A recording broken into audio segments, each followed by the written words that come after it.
I have a confession to make. But first, I want you to make a little confession to me. In the past year, I want you to just raise your hand if you've experienced relatively little stress. Anyone? How about a moderate amount of stress? Who's experienced a lot of stress? Yeah, me too. But that is not my confession. My confession is this: I am a health psychologist, and my mission is to help people be happier and healthier. But I fear that something I've been teaching for the last 10 years is doing more harm than good, and it has to do with stress. For years, I've been telling people stress makes you sick. It increases the risk of everything from the common cold to cardiovascular disease. Basically, I've turned stress into the enemy. But I've changed my mind about stress. And today, I want to change yours. Let me start with the study that made me rethink my whole approach to stress. This study tracked 30,000 adults in the United States for 8 years. And they started by asking people, how much stress have you experienced in the last year? They also asked, do you believe that stress is harmful for your health? And then they used public death records to find out who died. Okay, some bad news first. People who experienced a lot of stress in the previous year had a 43% increased risk of dying. But that was only true for the people who also believed that stress is harmful for your health.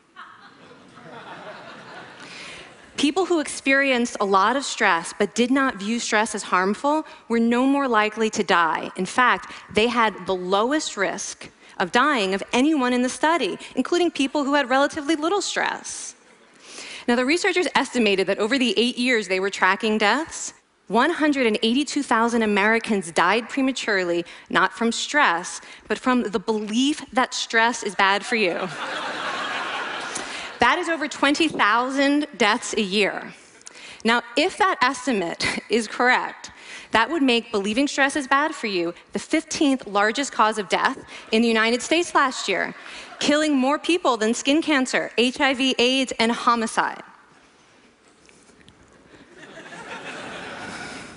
You can see why this study freaked me out.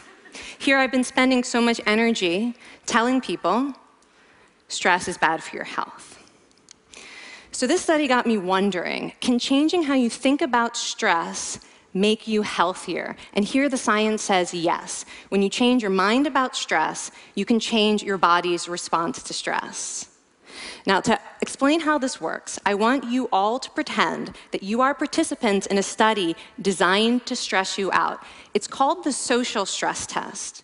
You come into the laboratory, and you're told you have to give a 5-minute impromptu speech on your personal weaknesses to a panel of expert evaluators sitting right in front of you. And to make sure you feel the pressure, there are bright lights and a camera in your face, kind of like this. And the evaluators have been trained to give you discouraging nonverbal feedback, like this.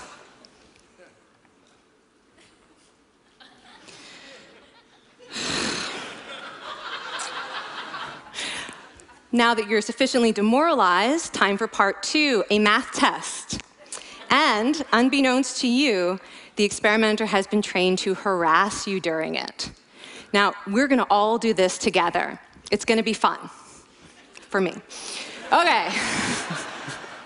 I want you all to count backwards from 996 in increments of 7. You're going to do this out loud as fast as you can, starting with 996. Go. Go faster. Faster, please. You're going too slow. Stop, stop, stop, stop. That guy made a mistake. We're going to have to start all over again. You're not very good at this, are you? Okay, so you get the idea. Now, if you were actually in this study, you'd probably be a little stressed out.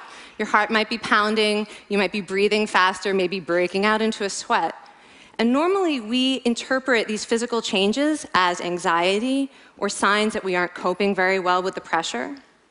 But what if you viewed them instead as signs that your body was energized, was preparing you to meet this challenge?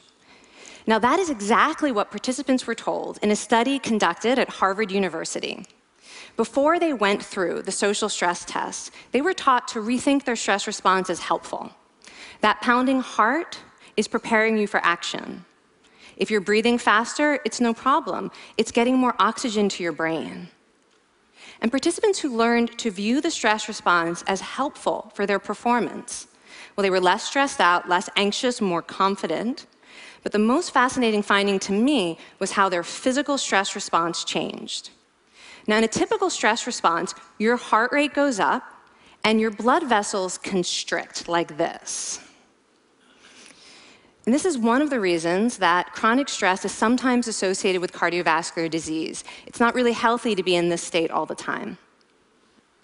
But in the study, when participants viewed their stress response as helpful, their blood vessels stayed relaxed like this. Their heart was still pounding, but this is a much healthier cardiovascular profile. It actually looks a lot like what happens in moments of joy and courage. Over a lifetime of stressful experiences, this one biological change could be the difference between a stress-induced heart attack at age 50 and living well into your 90s.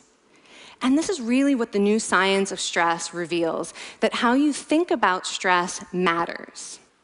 So my goal as a health psychologist has changed. I no longer want to get rid of your stress. I want to make you better at stress. And we just did a little intervention. If you raised your hand and said you'd had a lot of stress in the last year, we could have saved your life. Because hopefully the next time your heart is pounding from stress, you're going to remember this talk, and you're going to think to yourself, this is my body helping me rise to this challenge. And when you view stress in that way, your body believes you, and your stress response becomes healthier. Now, I said I have over a decade of demonizing stress to redeem myself from. So we are going to do one more intervention.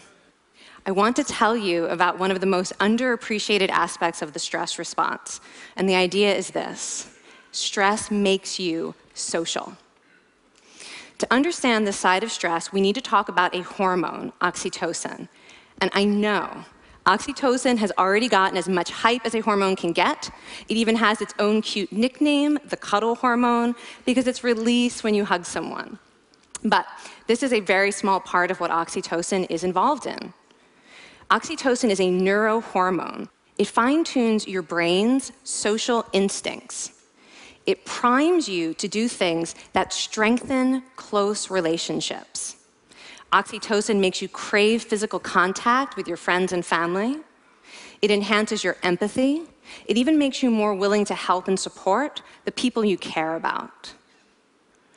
Some people have even suggested we should snort oxytocin, right, to become more compassionate and caring. But here's what most people don't understand about oxytocin. It's a stress hormone. Your pituitary gland pumps this stuff out as part of the stress response. It's as much a part of your stress response as the adrenaline that makes your heart pound. And when oxytocin is released in the stress response, it is motivating you to seek support. Your biological stress response is nudging you to tell someone how you feel instead of bottling it up. Your stress response wants to make sure you notice when someone else in your life is struggling so that you can support each other. When life is difficult, your stress response wants you to be surrounded by people who care about you. Okay, so how is knowing this side of stress going to make you healthier? Well, oxytocin doesn't only act on your brain, it also acts on your body. And one of its main roles in your body is to protect your cardiovascular system from the effects of stress. It's a natural anti-inflammatory. It also helps your blood vessels stay relaxed during stress. But my favorite effect on the body is actually on the heart. Your heart has receptors for this hormone. And oxytocin helps heart cells regenerate and heal from any stress-induced damage. This stress hormone strengthens your heart. And the cool thing is that all of these physical benefits of oxytocin are enhanced by social contact and social support. So when you reach out to others under stress, either to seek support or to help someone else, you release more of this hormone, your stress response becomes healthier, and you actually recover faster from stress. I find this amazing that your stress response has a built-in mechanism for stress resilience. And that mechanism is human connection. I want to finish by telling you about one more study. And listen up, because this study could also save a life.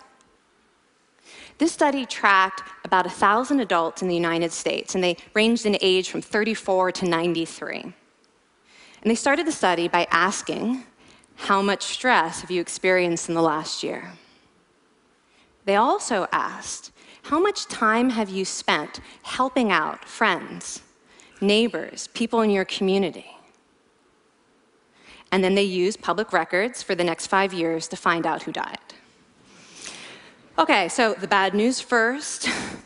For every major stressful life experience, like financial difficulties or family crisis, that increased the risk of dying by 30%.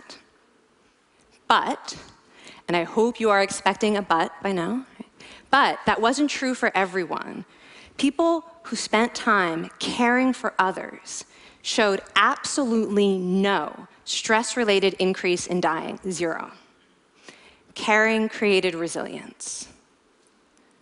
And so we see once again that the harmful effects of stress on your health are not inevitable. How you think and how you act can transform your experience of stress.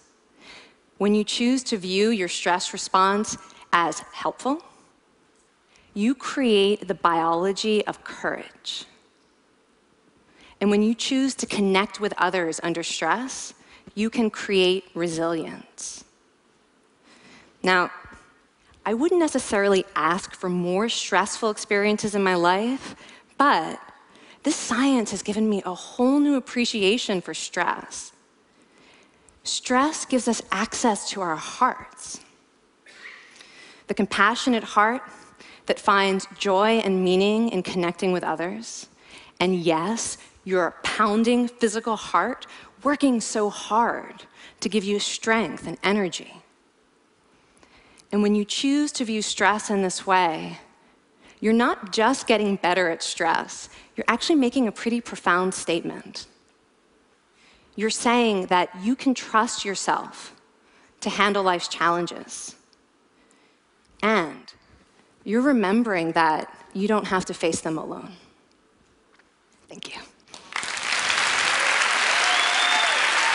Thank you.